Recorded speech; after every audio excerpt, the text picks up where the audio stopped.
Après, ma question, c'était même au-delà de Twitch. Ouais. Alors, moi, je rebondis très rapidement sur ta question, puisque je sais que tu es un grand fan de Super Smash Bros Ultimate. Voilà, tu fais de haut vers le bas un oui.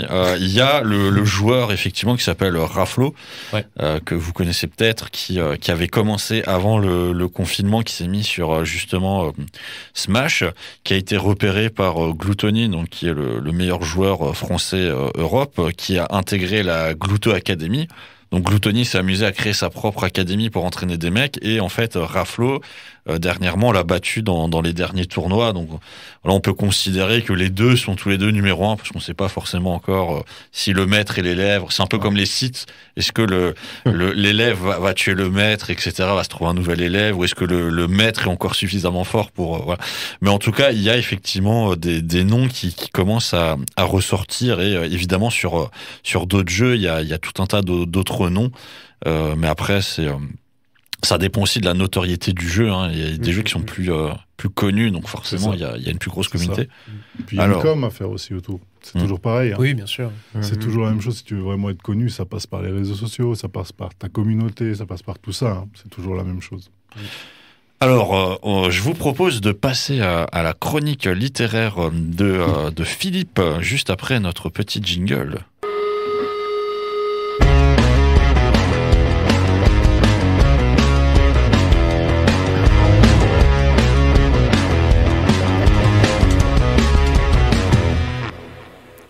Et nous sommes toujours dans notre émission Allez Geekess de l'association Gamers Voice en partenariat avec Radio Arc-en-Ciel. Je suis avec Mike, Philippe et Flo, et nous sommes en train de parler d'e-sport. Mais avant de reprendre notre sujet, eh bien, nous sommes dans la chronique littéraire de Philippe. Philippe nous a fait le plaisir de lire un livre de fantasy qui va nous présenter.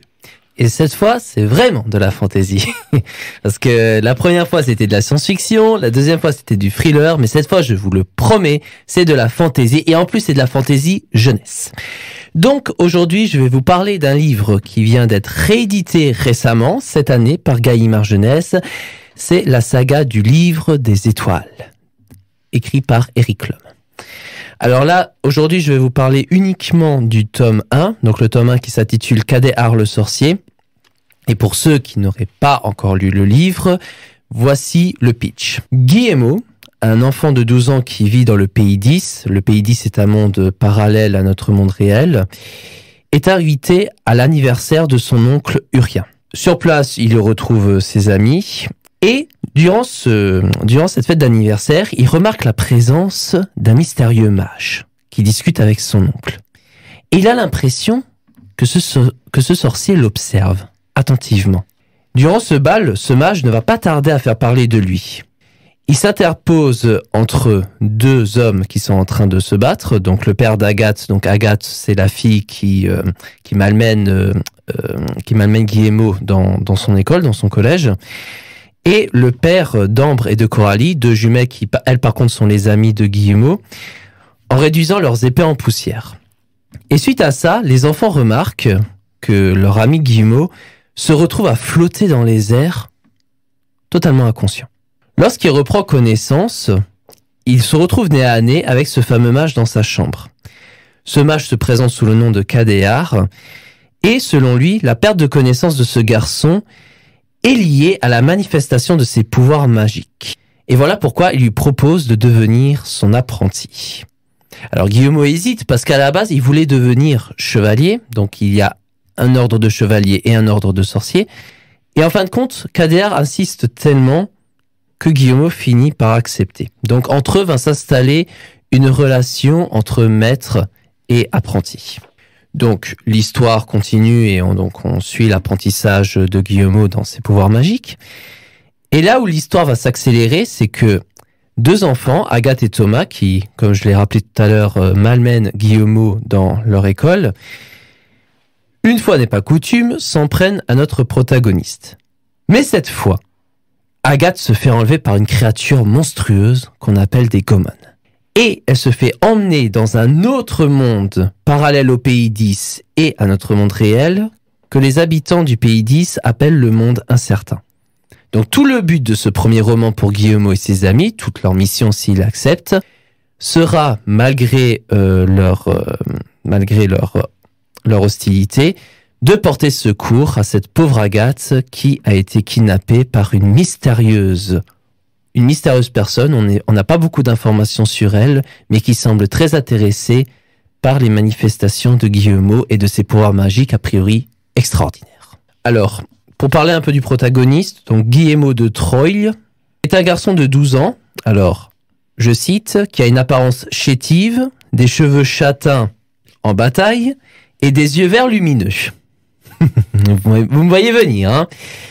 Eh ben, arrêtez tout de suite la comparaison avec Harry Potter, parce que, en réalité, contrairement du coup au héros de J.K. Rowling, il vit seul avec sa mère, n'a jamais connu son père, car son père est ce qu'on appelle un renonçant. C'est-à-dire, c'est un habitant du pays 10 qui, comme son nom l'indique, a renoncé à sa vie au pays 10 et a préféré se réfugier dans ce qu'ils appellent le monde certain, c'est-à-dire notre cher pays, la France. Il aime la France. Voilà, c'est ça, exactement. Et donc, le pauvre Guillemot, alors n'est pas orphelin, mais ça n'empêche pas qu'il ne se sent pas à sa place dans sa famille, malgré ses ambitions de devenir chevalier de la confrérie, tout comme son oncle en son temps, et comme son cousin Romaric, qui justement veut aussi le devenir. Il est d'ailleurs obsédé par la quête de son père qu'il n'a jamais connu, bien avant d'aller porter secours à cette détestée Agathe. Et donc il est conscient qu'il possède des qualités exceptionnelles. On n'arrête pas de lui dire que c'est le nouveau grand sorcier en devenir, mais malgré tout, ça lui arrive quand même de douter de ses choix et de se demander s'il est à la hauteur. Alors, il est quand même bon élève, mais il n'est pas spécialement doué. Et ce n'est qu'après son évasion et sa quête vers le monde incertain qu'il va affirmer, avoir confiance en sa magie, qu'il va commencer à s'affirmer. Alors, après, parce que là, je vois que l'heure tourne, donc je veux dire, moi, mes analyses, évidemment, elles font des pages et des pages. Donc, au niveau du style d'écriture, alors, c'est tout à fait adapté à la jeunesse, c'est-à-dire que les phrases, elles sont simples, les dialogues sont familiers entre les personnages, ils sonnent très vivants, voilà, c'est des dialogues qui sont très spontanés, très vivants. Le récit est entrecoupé d'ellipses qui sont rédigées en un ou plusieurs paragraphes où le narrateur prend le temps de décrire les règles de l'univers ou de faire un résumé sur ce qui se passe. Donc le narrateur en soi est très omniscient. Ce qu'on note, c'est que dans la première partie, donc avant l'enlèvement d'Agathe, il faut reconnaître qu'il y a peu d'action. Il y a beaucoup de longs dialogues et il y a beaucoup de philosophie dans les dialogues entre KDR et Guillemot sur l'apprentissage de la magie. Alors fort heureusement, comme c'est un roman jeunesse, les chapitres sont très courts et très rapides à lire. Au niveau de l'analyse, moi donc, au niveau point positif, ce qu'il faut reconnaître à Eric Lhomme, c'est effectivement sa grande maîtrise des dialogues, aussi bien dans le vocabulaire et les interactions des personnages, que dans la gestion des verbes de parole. Parce que, à force de faire des dialogues qui font entre 2 et 3 pages, forcément, si on répète à chaque fois dire, répondit, demanda, répliqua, etc., c'est vrai qu'on commence à s'ennuyer. Et on sent qu'Eric Lhomme a une grande maîtrise des verbes de parole, ce qui fait que le texte n'est pas redondant. Et, au niveau de l'intrigue, il y a un détail que j'apprécie particulièrement et que les autres lecteurs apprécient, c'est ce petit détail au tout début de l'histoire qui a l'air de rien mais qui pourtant va lancer l'événement perturbateur sous la forme d'un pendentif du soleil qui est d'abord porté par Guillemot et qui au début va se faire enlever par Agathe puisque Guillemot se fait tout de suite immédiat stress agressé par Agathe et spoiler, c'est justement à cause de ce pendentif qu'Agathe se fait enlever à la place de Guillemot. Donc en fin de compte, si Guillemot se lance à la quête, à la rescousse d'une personne qui ne tient pas particulièrement à cœur et à raison, c'est tout simplement oui parce qu'il culpabilise et donc forcément il tente de se rattraper quoi, enfin de réparer cette injustice. Alors après tout chef-d'œuvre qui soit, donc évidemment ce roman a une communauté de femmes absolument considérable. Il faut malgré tout reconnaître que la narration peut des fois être plombée par pas mal de répétitions, notamment quand Guillemot exprime ses doutes ou lorsque il pense à ses amis, puisqu'à un moment donné, il va se réfugier dans un monastère car il est menacé par les créatures du monde incertain. Et comme ça le prive des vacances qu'il passait au début avec ses amis, alors du coup il se demande ouais mais je serais tellement bien avec eux et puis est-ce qu'ils vont venir me sauver, qu'est-ce qu'ils font sans moi. Donc une fois ça va, mais bon 2 fois ça rend effectivement la narration un peu lourde. Bon heureusement il n'y a pas de grandes conséquences. Et Il y a un autre détail, alors bon, ce détail-là, c'est plutôt un détail qui fait rigoler. C'est plutôt les apparitions soudaines de Thomas, car spoiler,